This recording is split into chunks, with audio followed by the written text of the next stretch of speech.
السلام علیکم ورحمۃ اللہ وبرکاتہ۔ نحمده ونصلی علی رسولہ الکریم، اما بعد فاعوذ باللہ من الشیطان الرجیم، بسم اللہ الرحمن الرحیم، رب اشرح لی صدری ویسر لی امری واحلل عقدۃ من لسانی یفقہوا قولی۔ شہر رمضان الذی انزل فیہ القرآن هدى للناس وبینات من الهدى والفرقان فمن شهد منكم الشهر فليصمه ومن كان مريضا أو على سفر فعدة من أيام أخر يريد الله بكم اليسر ولا يريد بكم العسر ولتكملوا العدة ولتكبروا الله على ما هداكم ولعلكم تشكرون وَإِذَا سَأَلَكَ عِبَادِي عَنِّي فَإِنِّي قَرِيبٌ أُجِيبُ دَعْوَةَ الدَّاعِ إِذَا دَعَانِ فَلْيَسْتَجِيبُوا لِي وَلْيُؤْمِنُوا بِي لَعَلَّهُمْ يَرْشُدُونَ۔ رمضان وہ مہینہ ہے جس میں قرآن نازل کیا گیا، جو لوگوں کے لیے سراسر ہدایت ہے، اور اس میں ہدایت اور حق و باطل میں فرق کرنے کے واضح دلائل ہیں۔ تو جو کوئی تم میں سے اس مہینے کو پائے اسے چاہیے کہ اس کے روزے رکھے، اور جو بیمار ہو یا سفر میں ہو تو دوسرے دنوں میں گنتی پوری کر لے۔ اللہ تمہارے ساتھ آسانی چاہتا ہے اور وہ تمہارے ساتھ تنگی کا ارادہ نہیں رکھتا، تاکہ تم گنتی پوری کر لو، اور تاکہ جو اس نے تمہیں ہدایت بخشی ہے اس پر اللہ کی بڑائی بیان کرو، اور تاکہ تم شکر ادا کرو۔ قرآن مجید کی تلاوت سنی آپ نے؟ قرآن مجید کی برکتوں کو محسوس کیا کریں۔ قرآن مجید سے ہدایت تو ہم حاصل کرتے ہیں، لیکن قرآن رحمت اور برکت کا ذریعہ بھی ہے، لہٰذا اس کی بھی اللہ تعالیٰ سے دعا کیا کریں، اپنی نیت کی تجدید کر لیں۔ اللہ تعالیٰ سے دعا ہے کہ اللہ تعالیٰ ہم سب پر اپنی رحمتیں اور برکتیں نازل فرمائے، ہماری بخشش فرما دے، ہمارے رزق میں، ہمارے گھروں میں، ہمارے مال، اولاد، اسباب میں برکتیں عطا فرمائے۔ اللہ تعالیٰ ہمارے تمام معاملات کا انجام اچھا فرمائے اور ہمیں دنیا اور آخرت کی رسوائی اور عذاب سے محفوظ رکھے۔ اللہ تعالیٰ ہمارا خاتمہ ایمان پر کرے، ہمیں موت کی سختی اور بری موت سے بچائے۔ اللہ سبحانہ وتعالیٰ ہماری زندگی کو بھی بابرکت بنائے اور ہماری موت کو بھی، اور قیامت کے دن جب ہم اٹھیں تو اللہ ہم سے راضی ہو جائے۔ آج ہم شروع کریں گے سورۃ الحج کی آیت نمبر 26 سے۔ ارشاد باری تعالیٰ ہے، وَإِذْ بَوَّأْنَا لِإِبْرَاهِيمَ مَكَانَ الْبَيْتِ أَلَّا تُشْرِكْ بِي شَيْئًا وَطَهِّرْ بَيْتِيَ لِلطَّائِفِينَ وَالْقَائِمِينَ وَالرُّكَّعِ السُّجُودِ وَأَذِّن فِي النَّاسِ بِالْحَجِّ يَأْتُوكَ رِجَالًا وَعَلَى كُلِّ ضَامِرٍ يَأْتِينَ مِنْ كُلِّ فَجٍّ عَمِيقٍ لِيَشْهَدُوا مَنَافِعَ لَهُمْ وَيَذْكُرُوا اسْمَ اللَّهِ فِي أَيَّامٍ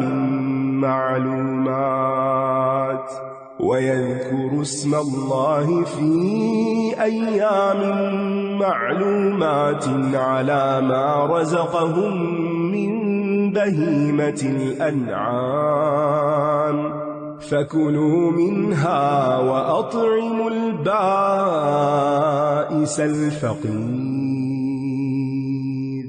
ثُمَّ لْيَقْضُوا تَفَثَهُمْ وَلْيُوفُوا نُذُورَهُمْ وَلْيَطَّوَّفُوا بِالْبَيْتِ الْعَتِيقِ ذلك ومن يعظم حرمات الله فهو خير له عند ربه وأحلت لكم الأنعام إلا ما يتلى عليكم فاجتنبوا الرجس من الأوثان واجتنبوا قول الزور حنفاء لله غير مشركين به ومن يشرك بالله فكأنما خر من السماء فتخطفه الطير أو تهوي به الريح في مكان سحيق ذلك ومن يعظم شعائر الله فإنها من تقوى القلوب لكم فيها منافع إلى أجل مسمى ثم محلها إلى البيت العتيق. اور جب ہم نے ابراہیم کے لیے بیت اللہ کی جگہ مقرر کر دی اس حکم کے ساتھ کہ تم میرے ساتھ کسی کو شریک نہ ٹھہرانا اور میرے گھر کو طواف کرنے والوں اور قیام کرنے والوں اور رکوع اور سجود کرنے والوں کے لیے پاک رکھنا. اللہ سبحانہ تعالیٰ نے بندوں کی عبادت کے لیے ایک گھر مقرر کیا.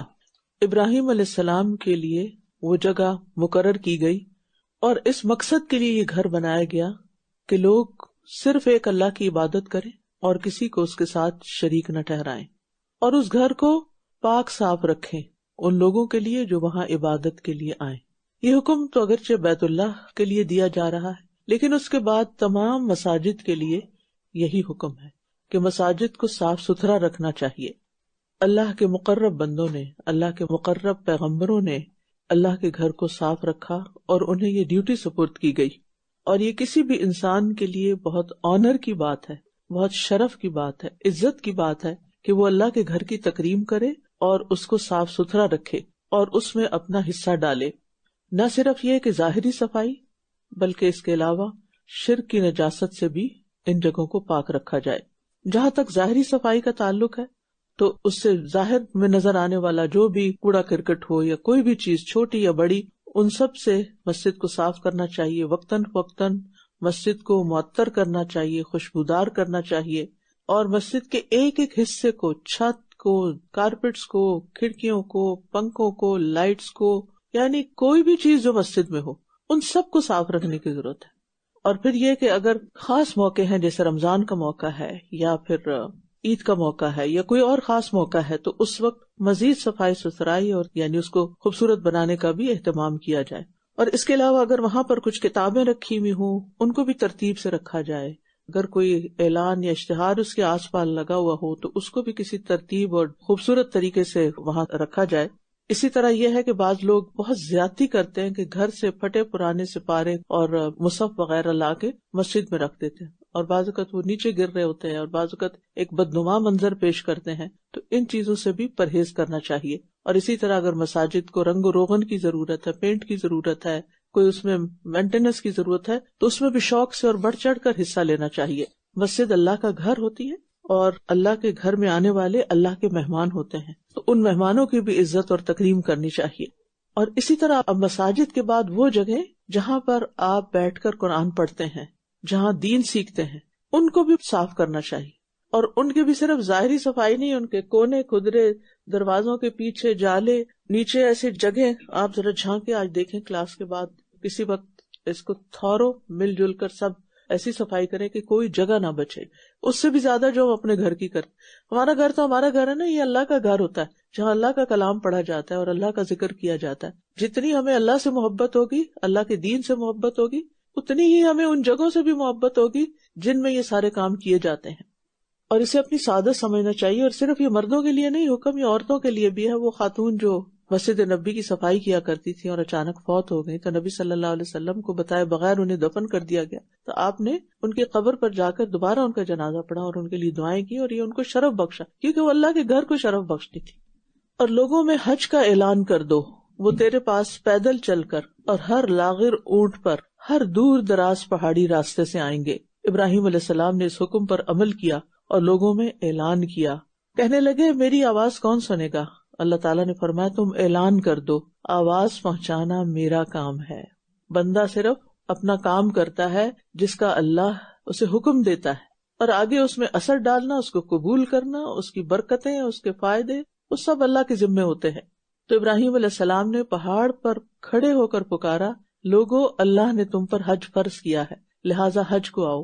اور اللہ نے یہ آواز ہر اس شخص اور اس روح تک پہنچا دی جس کے لیے حج مقدر تھا، اور اس کی روح نے اس اعلان پر لبیک کہا، یعنی جو ابھی دنیا میں آئے نہیں تھے اور جن کو اللہ کے گھر جانا تھا ان سب نے لبیک پکاری۔ ایک انسان کی آواز، اس گونج کو اللہ نے پورے زمانے میں، پوری دنیا میں، پورے گلوب پہ پھیلا دیا۔ اور اب آپ دیکھیں کہ ہر دور دراز علاقے سے، یعنی دنیا کی کوئی اور دوسری جگہ ایسی ہے ہی نہیں کہ جہاں لوگوں کا ایسا اجتماع ہو کہ جو دنیا بھر کے لوگوں پر مشتمل ہو، ہر رنگ اور نسل اور زبان اور ایتھنیسٹی سے متعلق لوگ۔ اور پھر یہ ہے کہ لِيَشْهَدُوا مَنَافِعَ لَهُمْ، آ کے دیکھیں اس کے فائدے، اپنی آنکھوں سے مشاہدہ کریں۔ اور سب سے بڑی بات یہ کہ انسان ان چیزوں کو دیکھے، اور الحمدللہ جو نہیں بھی جا سکتے تو وہ یہاں بیٹھ کر بھی بہت سی چیزیں آپ لائیو دیکھ سکتے ہیں اور مشاہدہ کر سکتے ہیں۔ لیکن اہم سبق یہی ہے کہ اللہ سبحانہ وتعالیٰ جس سے محبت کرتا ہے اسے ایسا کام سونپتا ہے کہ جس سے وہ بندوں کو اللہ کی طرف بلائے۔ تو لوگوں کو مسجد کی دعوت دینا، لوگوں کو دین کی تعلیم کی دعوت دینا، یہ شاید ہر ایک کی قسمت میں نہیں، یہ انہی لوگوں کی قسمت میں ہے، یہ انہی لوگوں کے حصے میں آتا ہے جن سے اللہ محبت کرتا ہے۔ تو اگر ہم چاہتے ہیں کہ اللہ تعالیٰ ہم سے محبت کرے تو ہمیں بھی نہ صرف یہ کہ مساجد میں خود جانا چاہیے، اوروں کو بھی جو گھر بیٹھے ہوئے ہیں ان کو بھی لے کے جانا چاہیے، اپنے بچوں کو، اپنے شوہر کو بھی اس کے لیے موٹیویٹ کرنا چاہیے کہ وہ اللہ کے گھروں میں پہنچے، کیونکہ جو لوگ بھی اللہ کے گھروں سے جڑ جاتے ہیں ان کی نسلوں میں خود بخود خیر آتی، کیونکہ مسجد کی برکت ہوتی۔ آپ گھر میں جو چاہے کر لیں، جو کام مسجد کے اندر ہو سکتا ہے، جو رحمت برکت مسجد کے اندر آتی وہ کہیں اور نہیں آتی۔ اس لیے صرف اپنے بچوں کو اسکولوں تک چھوڑنے کی ذمہ داری نہ لیں، ان کو مسجد لانے کی بھی ذمہ داری لیں۔ یہ وہ کام ہے اللہ کے گھر کی طرف بلانا جو ابراہیم علیہ السلام سے اللہ نے لیا تھا، اور آپ بھی اس سنت میں شریک ہو جائیں تاکہ وہ اپنے لیے بہت سے فائدے دیکھ سکیں، اور معلوم دنوں میں ان مویشی جانوروں پر اللہ کا نام ذکر کریں جو اس نے انہیں عطا کیے ہیں، تو اس میں سے کھاؤ اور بھوکے محتاج کو بھی کھلاؤ۔ وہاں پر کیا کیا فائدے ہوتے ہیں جا کر؟ ایک حدیث میں آتا ہے رسول اللہ صلی اللہ علیہ وسلم نے حج اور عمرہ کے دینی اور دنیاوی فوائد دونوں کا ذکر کیا ہے۔ آپ نے فرمایا حج اور عمرہ پے در پے کیا کرو، ایک کے بعد ایک، کیونکہ یہ فقر اور گناہوں کو اس طرح دور کرتے ہیں جس طرح بھٹی لوہے اور سونے چاندی کے میل کچیل کو دور کر دیتی ہے۔ یعنی اللہ سبحانہ تعالیٰ نے فائدوں کا ذکر کیا اور نبی صلی اللہ علیہ وسلم نے ان کی تفصیل بتا دی۔ اور سب سے بڑا فائدہ کیا؟ کہ گناہوں کا کفارہ۔ فرمایا عمرے سے لے کر عمرہ دونوں کے درمیان کے گناہوں کا کفارہ ہے، اور حج مبرور کی جزا جنت کے سوا کچھ نہیں۔ اور پھر یہاں چند دنوں میں اللہ کا نام لینے کی بات کی گئی، رمضان کے لیے بھی چند دنوں کی بات ہے، یہاں ایام معلومات کی بات ہے جن میں حج ہوتا ہے، اور عشرہ ذوالحجہ میں کثرت سے تکبیرات پڑھنا، اللہ کا نام بلند کرنا، یہ حج کا ایک حصہ ہے۔ حج کے تمام اعمال اللہ کے ذکر اور تلبیہ کے ساتھ ملے ہوئے ہیں۔ پھر چاہیے کہ وہ اپنا میل کچیل دور کریں، یعنی مناسک ادا کرنے کے بعد صاف ستھرے ہو جائیں اور اپنی نظریں پوری کریں، اور اس قدیم گھر کا خوب طواف کریں۔ یعنی وہاں جا کر جو سب سے اہم اور بڑا کام کرنے کا ہوتا ہے وہ کیا ہے؟ طواف کی کثرت۔ یعنی یہ نہیں کہا کہ نمازیں خوب پڑھیں، نوافل تو ہم گھر میں بھی پڑھ سکتے ہیں لیکن طواف ہم گھر میں نہیں کر سکتے، لہٰذا وہاں جا کر اس کا اہتمام کرنا چاہیے۔ اور بعض لوگ خود سے طواف نہیں بھی کر سکتے تو ویل چیئرز اور دیگر سہولتیں جو ہیں ان سے بھی فائدہ اٹھایا جا سکتا ہے، لیکن طواف ایک اہم عبادت ہے وہاں کی۔ اور پھر حرم کو بیت العتیق کہا گیا کیونکہ اللہ نے اسے ظالموں کے ہاتھ سے آزاد رکھا، عتیق آزاد کو کہتے ہیں۔ یہ ہمارا حکم ہے، اور جو اللہ کی حرمتوں کی تعظیم کرے تو یہ اس کے لیے اس کے رب کے ہاں بہتر ہے۔ اور تمہارے لیے مویشی جانور حلال کر دیے گئے سوائے ان کے جن کے نام تمہیں پڑھ کر سنائے جاتے ہیں، بس بتوں کی گندگی سے بچو اور جھوٹی بات سے بھی اجتناب کرو۔ یعنی شرک کے ساتھ ملا دیا گیا جھوٹ کو یہاں پر۔ یہاں لفظ کذب استعمال نہیں ہوا بلکہ زور استعمال ہوا ہے۔ زور کا مطلب صرف جھوٹ نہیں ہوتا بلکہ ہر وہ بات جو حق سے ہٹی ہوئی ہو، جو درست نہ ہو، اور بعض کے نزدیک زور ایسا جھوٹ ہوتا ہے جسے بنا سنوار کے پیش کیا جاتا ہے۔ زور کے مقابلے میں قرآن مجید میں لفظ قول سدیدہ آیا ہے، یعنی ایسی بات جس میں کوئی ہیرا پھیری نہ ہو، کوئی گول گول گھومنا نہ ہو، بلکہ سیدھی اسٹریٹ۔ اور قول زور کی ایک قسم شہادت الزور بھی ہے، جھوٹی گواہی۔ تو بت پرستی اور جھوٹ دونوں کو برابر کر دیا گیا، اسی لیے اللہ نے ایک ہی صیغے میں وجتنبو کہہ کر دونوں کا ذکر فرمایا۔ تو جھوٹ جو ہے یہ ام الخبائث ہے، یعنی تمام خرابیوں کی جڑ ہے۔ ایک جھوٹ بول کر اگر چھپائے انسان تو کئی جھوٹ بولنے پڑتے ہیں، اور جھوٹ غم اور فکر پیدا کرتا ہے انسان کے اندر۔ جھوٹ سے انسان وقتی طور پر جان چھڑا لیتا ہے، مطمئن ہو جاتا ہے، لیکن بعد میں اس کا ضمیر اسے ہمیشہ اس پر ملامت کرتا رہتا ہے، اور نتیجتاً وہ دل کے اطمینان سے محروم ہو جاتا ہے۔ اور بتوں کو بھی یہاں رجس کہا گیا کہ گندگی ہے۔ پھر فرمایا اللہ ہی کے لیے یکسو ہو کر اس کے ساتھ کسی کو شریک نہ کرنے والے، اور جس نے اللہ کے ساتھ کسی کو شریک ٹھہرایا تو گویا وہ آسمان سے گر پڑا، پھر یا تو پرندے اسے اچک لے جائیں یا ہوا اسے کسی دور دراز جگہ میں گرا دے۔ حنیف وہ شخص ہوتا ہے جو ساری باطل راہوں کو چھوڑ کر اللہ کے سیدھے رستے پر آ جائے۔ اور سیدھا رستہ کیا ہے کہ اللہ تعالیٰ کی ذات، صفات، تصرفات میں کسی بھی چیز کو ذرا برابر بھی شریک نہ کیا جائے، یعنی کسی بھی عبادت میں اور کسی بھی کام میں۔ تو جو شخص توحید اختیار کرتا ہے وہ کیا کرتا ہے؟ بلندیوں کی طرف جاتا ہے، وہ اللہ کے قریب ہوتا جاتا ہے۔ اور جو شرک کرتا ہے وہ اللہ کی نگاہ سے بھی گرتا ہے اور نیچے آنا شروع ہو جاتا ہے۔ یعنی اللہ نے اس کو توحید پر پیدا کیا تھا، ہر بچہ توحید پر پیدا ہوتا ہے، فطرت پر پیدا ہوتا ہے، لیکن بعد میں ماحول کے اثر سے وہ شرک کرنے لگتا ہے۔ تو جب وہ شرک کرتا ہے تو پھر بلند مقام سے گر جاتا ہے۔